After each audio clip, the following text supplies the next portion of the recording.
자녀들을 생각하며 하나님 말씀을 나눠봤으면 좋겠습니다. 자, 오늘 시편 16편 제목을 보니까 다윗의 믹담이라고 이렇게 쓰여져 있는데요.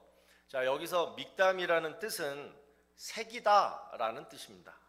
그러니까 오늘 말씀이 우리 자녀들 마음과 삶 속에 잘 새겨지도록 오늘 부모님들 두 가지를 해주셨으면 좋겠습니다. 한 가지는 뭐냐? 양육. 하나님의 말씀대로 가르치는 것입니다. 여러분, 가르침은 부모의 특권이자 의무입니다. 그리고 두 번째는 기도입니다. 하나님, 우리 자녀들이 이렇게 살기를 원합니다. 이렇게 기도하시면 우리 지난주에 살펴본 대로 하나님의 자녀들, 하나님의 상속자들에게는 믿음의 후손을 주시는 축복이 있어요. 하나님이 우리 자녀들을 책임져 주시는 줄로 믿으시기 바랍니다. 그런데 그 전에 먼저 이 부모의 역할을 잘 하라는 거예요.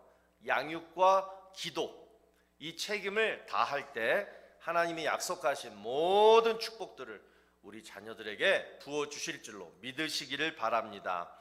자, 오늘 본문 1절을 보니까 다윗이 이렇게 고백합니다. 하나님이여 나를 지켜주소서, 내가 주께 피하나이다.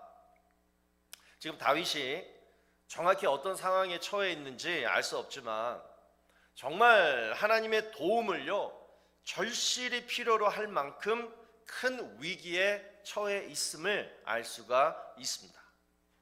여러분, 우리 자녀들이 안 그러면 정말 좋겠지만 혹이라도 앞으로 어떤 큰 위기 속에 빠지게 될 때에 여러분, 우리 부모님들이 무엇을 어떻게 도와줄 수가 있을까요?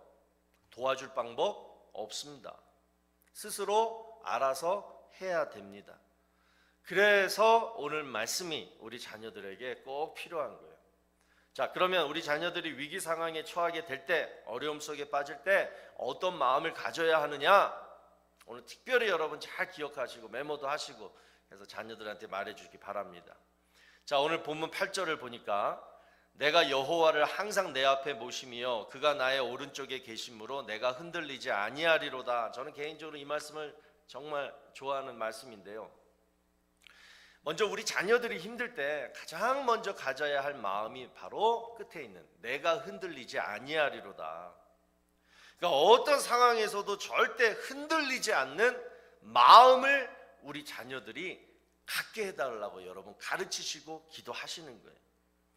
지금 막 사람 때문에 뭐 어린 자녀들이든 뭐 장성한 자녀들이든 사람 때문에 또는 일 때문에 학업 때문에 엄청난 스트레스를 받고 있어요.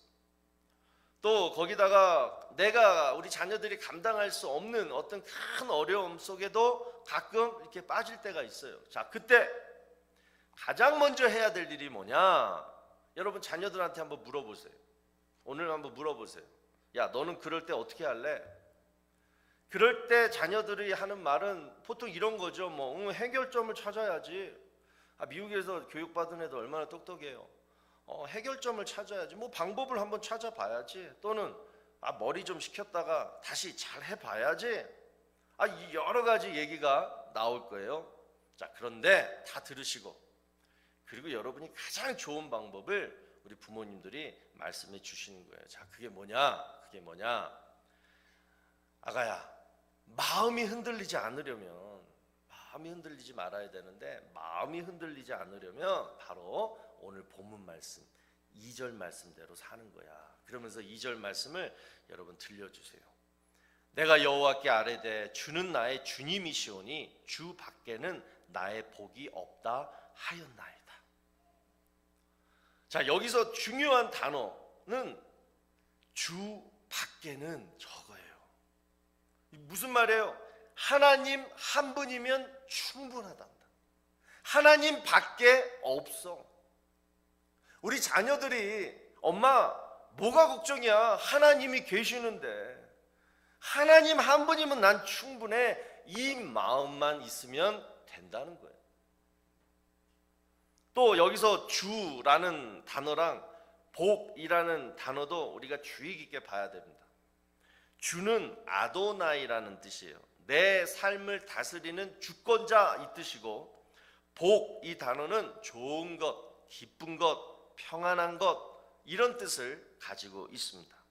그래서 저 구절을 다시 해석해 보면 이런 뜻이에요. 어려운 일이 생길 때마다 하나님께 아뢰라. 그러면 하나님이 너의 주권자가 되셔서 그 문제 해결 방법을 신이 가르쳐 주시고 인도해 주신단다. 그러면 너는 마음에 좋은 것, 평안한 것, 기쁨을 누릴 수 있게 된단다. 여러분, 이게요 첫 번째 위기 탈출 방법이고 우리 마음이 흔들리지 않도록 잡아주는 첫 번째 마음이에요. 어떤 목사님이 어느 교회 그 헌신 예배 강사로 설교를 이제 가시게 됐어요. 이제 그 교회 이제 주보를 만드시는 어떤 집사님이 이제 한 주 전에 전화로 목사님한테 어떻게 설교 본문이 뭐예요? 설교 제목이 뭐예요? 이렇게 항상 묻잖아요. 그러니까 이제 그 목사님이 이번 주 제가 할 설교 본문은 시편 23편이고요. 그리고 제목은 여호와는 나의 목자시니, 이렇게 얘기했어요. 그랬더니 그 집사님이 묻는 거예요. 목사님, 그 다음은요? 아니, 그 집사님 생각에는 여호와는 나의 목자시니, 그리고 그 다음에 뭐가 또 좀 나올 줄 알았던 거예요. 그런데 그냥 그 강사 목사님이 얘기가 뭐예요? 여호와는 나의 목자시니, 그거면 됐지 뭐가 더 필요해요. 그리고 이제 딱 약간 짜증을 냈다고 합니다. 그리고 이제 그 주일날이 온 거예요. 이제 그 목사님이 이제 강대상에 딱 올라와가지고 이제 주보를 이렇게 딱 보니까 설교 제목이 이렇게 나왔더래요. 여호와는 나의 목자시니 그거면 됐지 뭐가 더 필요해. 이제 그 목사님이 그걸 보고 처음에 당황을 한 거예요. 이 집사님이 나보고 이거 뭐 하라는 거야? 이러면서 좀 짜증도 나고 그러면서 근데 계속 그 제목을 바라다 보니까 이 제목이 너무 은혜스럽더라는 거예요. 더 설교할 게 없더라는 거예요. 그래, 여호와는 나의 목자시니 그거면 됐지 뭐가 더 필요해. 설교 끝. 여러분, 위기 상황에서 가장 안전하고 확실한 방법은 나의 목자 되시는 하나님께 일단 피하는 거예요. 어디 동굴로 숨을 필요 없어요. 어디 막 인터넷 막 때려쳐가면서 막 어떻게 할까 막 그를 찾을 필요 없어요. 사람 찾아다니면서 막 구걸하고 막 그냥 도움 달라고 그럴 거 없어요. 여러분이 정말 하나님을 내 인생의 주권자로, 내 인생의 목자로 믿으신다라면 하나님이 보시는 거예요. 가장 위기의 순간에 어떤 반응을 보이느냐. 가장 위기의 순간에 가장 첫 번째 반응은 뭐냐? 하나님을 찾는 일인 줄로 믿습니다. 그리고 고백하는 거예요. 오늘 본문 2절, 주는 나의 주님이시오니 주밖에는 나의 복이 없습니다. 주밖에는 제가 피할, 내가 어떤 해결 방법 없습니다. 주밖에는 없습니다. 주님만 계시면 된다는 거예요. 나의 아버지, 내 목자 되시는 우리 주님이 못하실 일 이 세상에 누가 하겠냐는 거예요. 주님이 못하시면 그 누구도 못한다는 거예요. 오직 주님께만 내가 도움을 구하오니 주님 도와주시옵소서. 이게 길게 기도할 것도 없이 이 마음을 딱 우리 하나님께 전달하고, 그리고 다음에 뭐예요? 복을 누리는 거예요. 평안함을 누리는 거예요. 그래야지 마음이 흔들리지 아니하고, 여러분 마음이 하나님을 의지하고 마음의 평안을 누릴 때 그 다음 하나님이 하시는 거예요. 여러분이 막 힘들어하고 막 흔들리고 요동치고 뭐 할까 이럴 때는 하나님이 일을 하실 수가 없는 거예요. 여러분이 평안을 누리실 때, 흔들리지 않을 때 하나님이 일하신다. 반드시 기억하게 되시기를 바랍니다. 또 두 번째로 오늘 본문 3절을 보세요. 땅에 있는 성도들은 존귀한 자들이니 나의 모든 즐거움이 그들에게 있도다. 자, 이 말씀은 다윗이 깨달은 지혜 가운데 하나입니다. 자, 그게 뭐냐? 사람을 존귀하게 여기자 이거예요. 특별히 내가 힘들수록 또는 위기 상황일수록 사람을 존귀하게 여기자. 내 옆 사람, 내 곁에 있는 사람부터 챙기자. 여기서 또 사람이란 내 스스로, 나 자신도 포함이 되는 거예요. 여러분, 우리는 사람으로 태어났지만 사람을 가장 잘 모릅니다. 그리고 또 모르는 게 바로 내 자신에 대해서 잘 모릅니다. 그래서 사람 때문에 늘 스트레스 가장 많이 받고, 또 자신을 사랑하는 법을 몰라서 늘 다른 사람한테는 잘하는데 자신한테는 함부로 대할 때가 너무 많아요.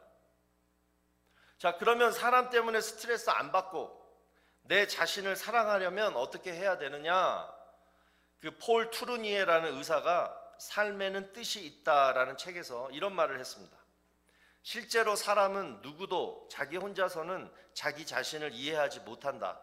다른 사람과 만남으로써 자신이 누구인지를 알게 된다. 그러니까 즉, 사람을 배우고 자신이 누구인지를 정확히 알려면 나랑 다른 사람들을 많이 만나봐야 한다는 거예요.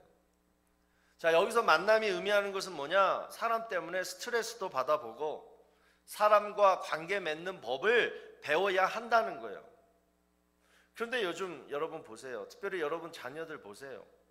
늘 혼자 있으려고 해요. 사람 때문에 스트레스 받아요. 사람 만나기 싫어해요. 사람들 사귀고 부딪히는 거 피하려고 해요. 작년인가요? 그 오징어 게임이라는 드라마가 굉장히 화제가 됐는데요. 자, 그 내용이 이거죠. 많은 그 빚을 지고 그 인생의 벼랑에 선 456명의 사람들이 456억 원을 걸고 이제 게임을 합니다. 뭐 무궁화 꽃이 피었습니다. 또 뭐 구슬치기, 또 뭐 달고나 이렇게 해가지고 뭐 이렇게 하는 거. 그러니까 우리가 어렸을 때 했던 그 옛날 게임들을 이 어른들이 막 하는 거예요. 근데 문제는 틀리거나 지면 뭐예요? 죽어요. 그냥 죽어요. 그러다가 마지막 한 명 남은 그 한 명이 그 돈을 다 갖는 거예요. 자, 이 드라마를 보다 보면요, 처음에는 착한 사람도 나오고 또 나쁜 사람들도 이렇게 나옵니다. 그런데 게임이 진행될수록 돈이 걸리고 막 목숨이 걸리고 이러니까 나중에는 어떻게 돼요? 다 나쁜 사람이 돼버려요. 양심의 가책들이 없어져요. 내가 살려고 막 높은 곳에서 사람 밀어버려요. 그러니까 죽이는 일까지도 막 서슴없이 하게 된다는 거예요. 여러분, 이게 세상이죠. 세상 방법으로 여러분 내가 살기 위해서는요, 사람 배울 필요 없어요. 내가 누구인지 알 필요 없어요. 그냥 이기고 많이 얻으면 되는 거예요. 그리고 뭐예요? 결국 나 혼자만 남으면 되는 거예요. 요즘 이렇게 살아요, 우리가. 근데 여러분, 이게 바른 인생일까요? 혹시 우리 자녀들이 정말 이렇게 산다라면 여러분은 어떤 마음이 드실까요? 좋은나무 성품학교의 원장이신 이영숙 대표님이 쓰신 칼럼인데요. 자, 이런 글이 있었어요. 지혜란 내가 알고 있는 지식을 나와 다른 사람에게 유익이 되도록 사용할 수 있는 능력이다. 다시, 지혜란 내가 알고 있는 지식을 나와 다른 사람들에게 유익이 되도록 사용할 수 있는 능력이다. 자, 이런 관점으로 지혜를 봤어요. 여러분, 지혜랑 지식과 차이가 뭘까요? 지식은 어떤 대상에 대해서 배움을 통해서 알게 된 명확하고 객관적인 인식이나 이해를 말해요. 그러니까 우리 애들이 막 열심히 공부하는 내용들이에요.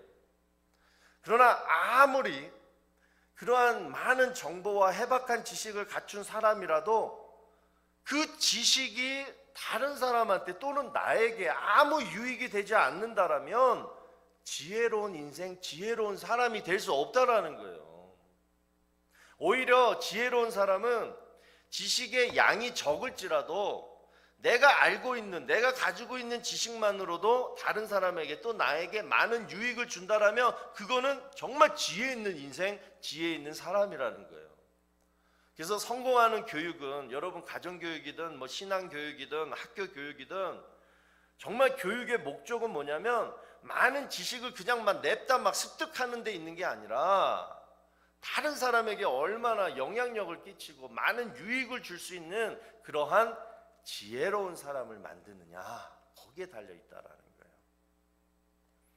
저는 정말 우리 자녀들이, 우리 성도님의 자녀들이 이런 지혜로운 자녀들이 되기를 간절히 바랍니다. 교육열이 뛰어난 유태인 어머니들이 자녀들한테 어렸을 때부터 매일 들려주는 얘기가 이거라고 하죠. 네가 그렇게 공부해서 어떻게 다른 사람을 도울 수 있겠니? 항상 해주는 얘기가 바로 이거래요. 근데 우리 한국 어머니들은 그렇게 얘기 안 하죠. 네가 그렇게 공부해서 대학교 가겠냐? 하버드 가겠냐? 이게 어렸을 때부터 귀에 못이 박히도록 이게 듣고 자란 얘기라 우리도 또 자녀들한테 그렇게 하는 거예요. 하면 안 되는데 하면서 하는 거예요. 그래서 이 이영숙 대표님이 제안하는 것이 바로 이거예요. 지혜로운 자녀를 키우기 위해서 이 세 가지를 가르쳐라. 자, 세 가지를 가르쳐라. 첫 번째 뭐냐? 배우는 것을 즐거워하도록 어렸을 때부터 만들라는 거예요. 배우는 것을 즐거워하도록. 그러니까 지혜는 먼저 지식이 있어야 돼요. 그래서 지식을 소유하는 것부터 시작이 되기 때문에 먼저 배우는 것을 좋아하게 만들라 이거고, 두 번째는 다른 사람의 가르침을 경청하는 습관을 키우라. 그럴 때 지혜가 생긴다. 그러니까 좋은 책을 통해서 또는 사람들의 어떤 조언을 통해서 내가 직접 경험하지 않아도 지혜가 쌓이도록, 다른 사람이 가지고 있는 지혜를 내가 가질 수 있도록 만들라라는 것이고, 자, 마지막 세 번째로 뭐냐? 이게 중요해요. 항상 살면서 나만 생각하지 말고 다른 사람의 필요를 관찰하는, 그것도 섬세하게 관찰하는 능력을 키우라. 내가 저 사람한테 어떤 도움을 줄 수 있을지에 대해서 항상 생각하는 습관, 이게 지혜를 끌어내는 가장 큰 원동력이 된다라는 것입니다. 다른 말로 뭐예요? 다른 사람을 늘 생각하는 이타심을 키우라, 이 얘기예요. 저는 정말 우리 자녀들이 이렇게 커나갔으면 좋겠어요. 이기심이 아니라 이타심, 개인주의가 아니라 공동체의식. 이것은 가정교육과 신앙교육에서 나오는 거예요. 예전에 우리 오늘 오셨나? 전은미 집사님 시아버지, 우리 소천하신 마이크 집사님 아버님, 참 연세가 많으신데도 제가 식사를 몇 번 한 적이 있었어요. 그때 진짜 미국 사람으로서 정말 신실한 크리스찬 아버님이세요. 근데 그때 그분이 하신 말씀이 미국이 변했다. 정말 예전에는 미국이 가정 중심이잖아요. 그리고 교회 중심이었는데 점점 그 분위기가 완전히 없어진다는 거예요. 여러분, 우리 자녀들 그냥 놔두면 안 돼요. 미국에 살면서 지식과 돈을 쫓는 자녀가 되면 안 돼요. 그것보다도 더 나은 삶이 있다라는 것, 그거를 우리 자녀들 마음 안에 새겨야 돼요. 자, 그것이 뭐냐? 바로 사람이에요. 사람들에게 좋은 영향력을 끼치는 사람이 되라. 그러려면 나보다 먼저 남을 소중히 여기는 그런 사람이 되어야 한다. 그래서 먼저 우리 부모들이 그런 모습을 보여줘야 되고, 그리고 그런 삶을 사셨던 우리 예수님의 가르침과 행적을 교회에서 배우게 만들어야 한다는 거예요. 기억하시기 바랍니다. 또 마지막 세 번째로 우리 자녀들이 이것을 알았으면 좋겠어요. 항상 지금 현재 내 모습, 지금 현재 내가 가지고 있는 것, 우리 집, 우리 아버지 직업, 기타 등등 지금 현재를 그냥 귀하게 여기는 법, 절대 남과 비교하지 않는 것, 이거를 우리 자녀들이 꼭 배우고 살았으면 좋겠어요. 자, 오늘 본문 5절하고 6절 말씀을 보시면, 여호와는 나의 산업과 나의 잔의 소득이시니 나의 분깃을 지키시나이다. 내게 줄로 재어준 구역은 아름다운 곳에 있으며 나의 기업이 실로 아름답도다. 자, 이 말씀을 쉽게 풀어서 설명하면 이런 뜻이에요. 지금 어떤 사람이 유산으로 어떤 땅을 받았어요.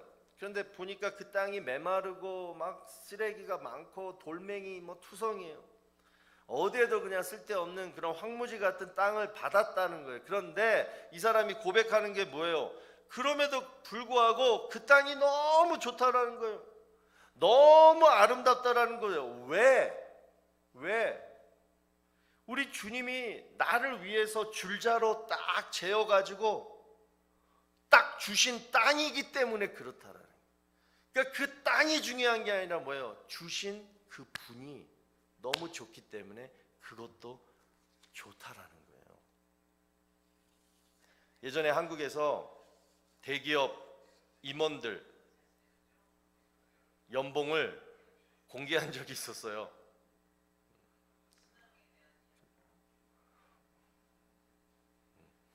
저도 신앙에 대해서 얘기하고 있거든요, 지금.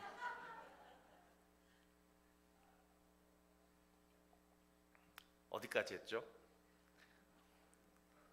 예전에 제 신문에 그 한국의 그 대기업 임원들 있잖아요. 최소 임원들 그 연봉을 공개한 적이 있는 기사를 제가 봤어요. 보니까 뭐 저야 뭐 관계도 없고 뭐 이러니까 뭐 그런가 보다 많이 받네 그러고 말았는데, 나중에 어떤 글을 보니까 그 기사를 보고 누가 마음들이 상했느냐, 같은 레벨의 그 대기업 임원들, 그들이 마음이 상한 거예요. 아니 나랑 똑같은 직책인데 상무고 뭐 부장이고 뭔데 저 회사는 나보다 더 많이 주네? 이렇게 된 거예요. 그러니까 차라리 몰랐으면 그냥 마음이라도 편한데 알고 나니까 뭐예요? 상대적 박탈감이 들어버린 거예요. 지금까지 연봉 5억 정도 받고 그냥 만족하면서 살았는데 내 직책에 다른 회사 사람 보니까 연봉 10억을 받는 거예요. 그럼 뭐예요? 그냥 내 삶이 갑자기 막 초라해 보이는 거예요. 완전 시험 들어버리는 거예요. 여러분, 사실요, 우리가 남과 비교 안 하고 살 수 없죠. 어떤 때는 비교하면서 더욱 행복감을 누릴 때가 있고, 또 반대로 비교하면서 행복감을 잃기도 합니다. 그러면서 뭐예요? 질투, 막 열등감, 막 분노, 막 이런 것들이 생기면서 지금 현재의 삶을 만족하지 못하게 만들어요. 그래서 우리는 비교를 하고 안 하고가 중요한 것이 아니라 뭐 이렇게 살아야 되니까 중요한 건 뭐냐? 그것을 초월할 수 있는 정신무장이 필요하다는 거예요. 우리 자녀들이 그런 정신무장이 필요한다는 거예요. 그러면 어떤 마음을 품어야지 이 비교 의식을 초월할 수 있느냐? 그 노르웨이가 낳은 세계적인 바이올리니스트 올레 불이라는 사람이 이제 파리에서 연주회를 했어요. 근데 하다가 어떻게 돼요? 바이올린 줄이 하나가 끊어졌어요. 사람들은 막 놀라고 당황했죠. 그런데 올레 불이라는 이 사람이 아무 일도 없었다는 듯이 그냥 세 줄로만 그 남은 연주를 다 끝내요. 그리고 이제 연주회가 끝나고 인터뷰를 하는데 이렇게 말합니다. 바이올린 연주는 인생과 같습니다.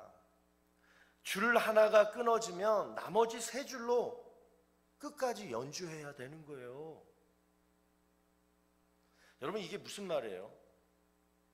우리 인생 살다 보면 줄이 끊어질 수 있습니다. 그렇다고 인생 끝내야 됩니까?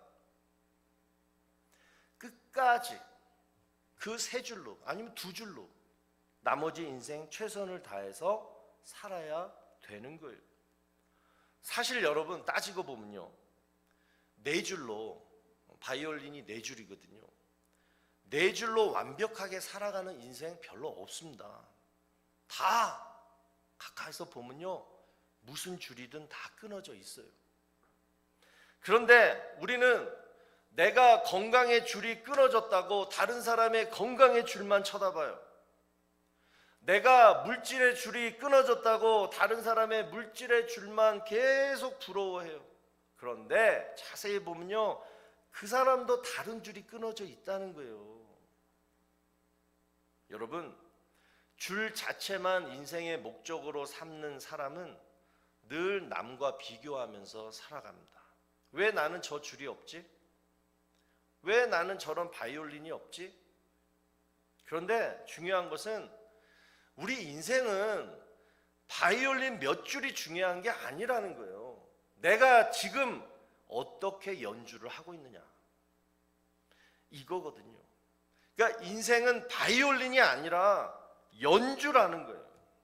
내가 연주를 지금 어떻게 하면서 만족하고 있느냐, 또 다른 사람에게 어떤 감동을 주고 있느냐, 이게 정말 보람되고 성공되고 아름다운 인생 아니냐는 거예요. 여러분, 요한복음 6장 27절에 보면 이런 말씀이 나옵니다. 썩을 양식을 위하여 일하지 말고 영생하도록 있는 양식을 위하여 하라. 자, 이 말씀은 뭐냐면 내 인생의 가치를 어디에 두고 사느냐, 이 말씀이에요.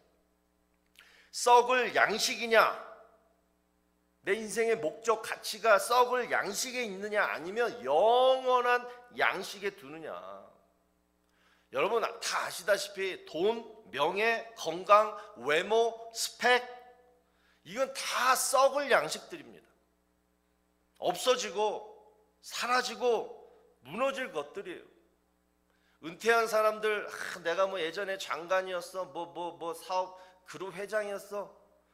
은퇴하고 제일 잘 사는 사람들은 과거의 내 돈, 명예, 이걸 빨리 잊어버리는 사람이 은퇴 후 삶이 가장 잘 산대요. 과거에 내가 이룬 업적 붙들고 우리 가는 거 아니에요. 다 끝나는 거예요. 영원히 남는 게 아니라는 거예요. 그러면 인생에 있어서 영원히 남는 게 뭐냐? 절대 없어지지 아니하고 사라지지 아니하고 무너지지 않는 게 뭐냐? 하나님을 믿고 따르는 삶이에요. 여러분 꼭 기억하세요. 자녀들한테 꼭 가르치세요. 내가 정말 하나님 잘 믿고 내가 정말 하나님 말씀대로 잘 따르면 영원히 변하지 않을 양식이 주어져요. 자, 그 양식이 뭐냐? 첫 번째, 하나님의 사랑. 하나님의 사랑. 로마서 8장 39절 보세요. 높음이나 깊음이나 다른 어떤 피조물이라도 우리를 우리 주 그리스도 예수 안에 있는 하나님의 사랑에서 끊을 수 없으리라. 아무리 높은 사람, 아무리 많이 가진 사람이라도 하나님의 사랑 앞에서는 다 무릎을 꿇어요. 그만큼 뭐냐? 하나님의 사랑은 정말 위대하고 대단한 거예요. 그 누구도 가질 수 없는 거예요. 이것을 여러분이 또는 여러분 자녀들이 갖는다면 그 일에 투자하라는 거예요. 하나님의 사랑이 변하지 않게 늘 함께 해주는 곳에 투자하라는 거예요. 그게 뭐다? 하나님을 잘 믿고 하나님을 따르라, 이거예요. 두 번째로, 영원한 양식은 하나님께서 나와 늘 함께 해주신다, 이거예요. 마태복음 28장 20절, 우리 주님이 우리 모두에게 약속하신 거예요. 자, 마태복음 28장 20절. 볼지어다 내가 세상 끝날까지 너희와 항상 함께 있으리라 하시니라. 하나님 자녀들한테 말씀하시는 거예요. 하나님을 잘 믿고 하나님을 잘 따르는 자에게 우리 주님께서 약속하신 거예요. 내가 너와 늘 함께 하리라. 그러니까 여러분, 우리 자녀들이 이 두 가지, 하나님의 사랑, 하나님의 동행, 함께 하심, 이 두 가지만 항상 있다라면 우리 부모가 뭐가 걱정할 게 있어요? 어디 전쟁터에 갖다 놔도, 어디 힘든 곳에 갖다 놔도, 내 자녀가 약점이 있고 힘들어도 그래도 하나님의 사랑과 하나님의 함께 하심이 우리 자녀와 함께 한다라면 어떠한 위기 상황에서도 우리 부모들은 걱정, 염려, 근심 다 없는 거예요. 다 하나님께 맡길 수가 있는 거예요. 이러한 일에 투자하시라는 거예요. 그래서 오늘 우리 자녀들을 위해서 특별히 우리 기도하는 시간을 좀 가졌으면 좋겠어요. 여러분, 우리 부모들은 단 1초라도, 진짜 1초라도 자녀를 포기하거나 또는 저버리거나 또는 잊어버릴 수가 없어요. 생각만 해도 막 우리 자녀들 귀하고 소중하고 염려되고 막 무슨 문제가 생기면 뭐 내 생살이라도 막 띄워줄 그런 존재들이 바로 우리 자녀들 아닙니까? 그런데 그런 우리 자녀들에게 우리 부모들이 해줄 수 있는 것은 여러분 기도라는 거예요. 기도라는 거예요. 하나님께 맡기는 거예요. 내 가장 귀한 것을 하나님께 맡길 줄 아는 사람이 진짜 똑똑한 부모인 거예요. 오늘 기도합시다. 하나님, 우리 자녀들이 어렵고 힘든 일이 생길 때 먼저 하나님을 찾게 해 주시옵소서. 또 두 번째, 사람을 소중히 여기고 사람들에게 좋은 영향력을 끼칠 수 있는 지혜로운 자녀들이 되게 하여 주시옵소서.